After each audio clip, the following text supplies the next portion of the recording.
I mean, that was pretty heavy. I was with my best friends, the Murray brothers, and we decided, we didn't know what we were doing, you know, and they got some beers, and I got a bottle of wine called Anwar's Baby Duck, was the name of it.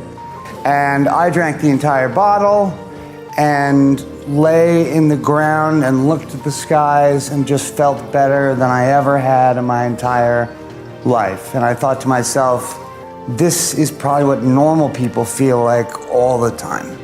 You know, people who just walk the face of the earth, people. And I finally felt at home for the very first time. As soon as I drank alcohol, I just loved it, and I had a much different reaction than the Murrays did, and I had a much different reaction than normal people have. Normal people have a drink and they feel a little, you know, woozy, and then they, you know, go home and go to work. I have a drink, and for the first time in 3 weeks, the life seems to make sense.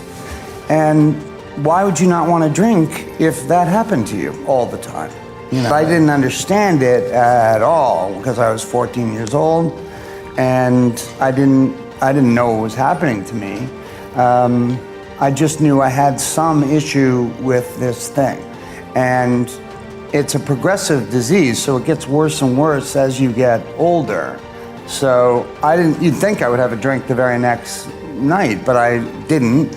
And then, you know, as I was like 18, 19, 20, then it really started to kick in. I was drinking every night. It was a secret. I would drink with my pals. I would race to a liquor store at 1:45 so I could have alcohol at my house and drink more than I did with my friends. And it just became this roller coaster ride that I didn't understand. I'm gonna tell you a story, and I don't blame my parents at all for this, and you'll see why, but I was a colicky kid, and I used to cry all the time, and I was constantly crying. And my parents took me to a doctor, and he was an older doctor, and he wore a white coat, and he said, if your baby's crying, just give him this. And they said, okay.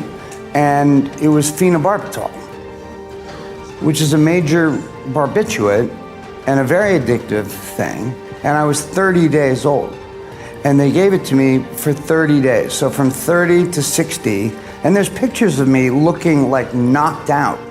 Like my face was all squinched. I was like, and they would laugh because, you know, stone babies are fun, I guess. I know that it affected my sleep forever. I don't really sleep that well, and I'm pretty sure it's because of that. But if I was a parent and it was 1970 and I was given this by a doctor and the baby stopped crying, I would do it too. But, you know, now it's like, are you crazy? Writing the book was pretty easy. Writing the book, it was like cleansing. It was like a wonderful experience. I just wrote all these terrible things. I got them down on the page, and but reading it was almost impossible. It was like I disassociated a little bit, and I looked at this book, which I had to read because I had to do the audio the next day. I had to do it out loud, yeah. But I looked at the book, and I was just like, this guy has had like the most torturous life. I can't believe it. And then I realized it was me that I was talking about. And, you know, it was, I literally had to sleep in a different room. I was working on a laptop, and I moved the laptop into my living room so I could sleep that night because it was so powerfully dark. And for so long, I didn't know what was going on. I do now. And that's why the best thing about me is I can help people if they ask me to. Wonderful things happen in my life. I'm incredibly grateful for all of them, but that's the ticket for me, is helping people on a large scale or helping, you know, one guy and seeing the light turn on and him understanding what is happening. Yeah. Because that's the problem. You don't know what's happening. You can't share it with anybody because something's wrong, and they might make you stop, which you don't want to do. Yeah. You know, a friend of mine said, you know, if you're drinking and like the police came to your door and said, if you drink tonight, we're going to take you to jail. Yeah. You'd start packing for jail because you have to drink. You can't not drink. Yeah. You know. And the other thing, man, is I didn't want this, and I didn't want to have this problem, you know? No. And it's so cunning, baffling, and powerful, alcoholism and addiction. And, you know, a lot of people say, because the reason this book has done so well and been taken into the hearts of so many people is because everybody's starting to know or have addiction in their life. People have a brother or a sister or a grandfather or a close friend who has addiction in their life, and they need to know from the addict's point of view, in this case me, how horrible it is and how they're not weak. We're not weak. I'm a pretty strong, resilient guy.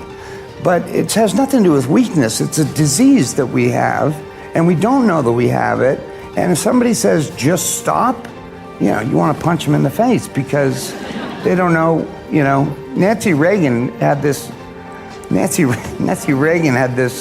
slogan that said, just say no. And you're like, well, idiot, if I could just say no, I wouldn't have to go to 9,000 AA meetings. I'd just be at home saying no all the time. My mother was for Pierre Trudeau.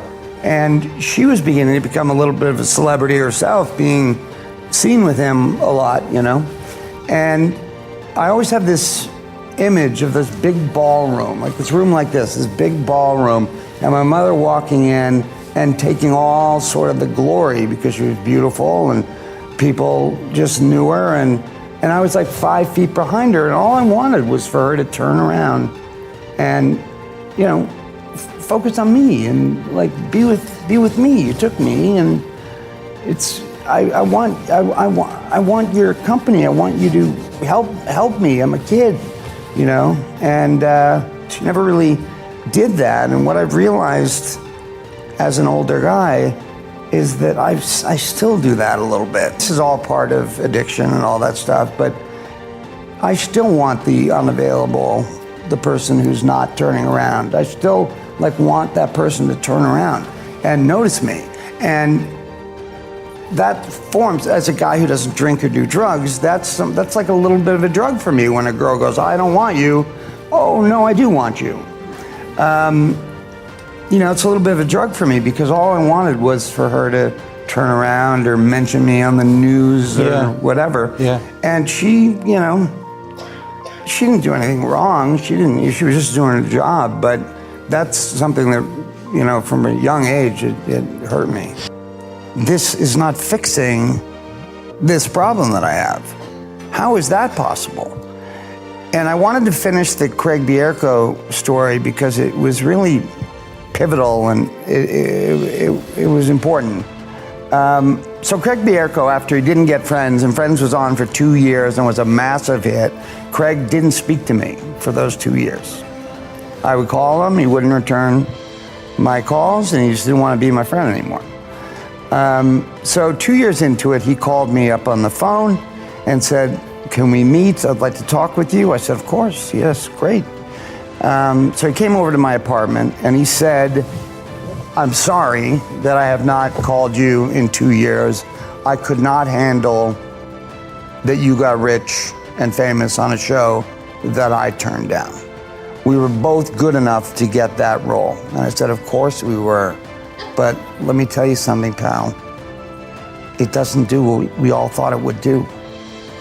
And we were 24 years old having that conversation. And he didn't believe me, nor would anybody believe me.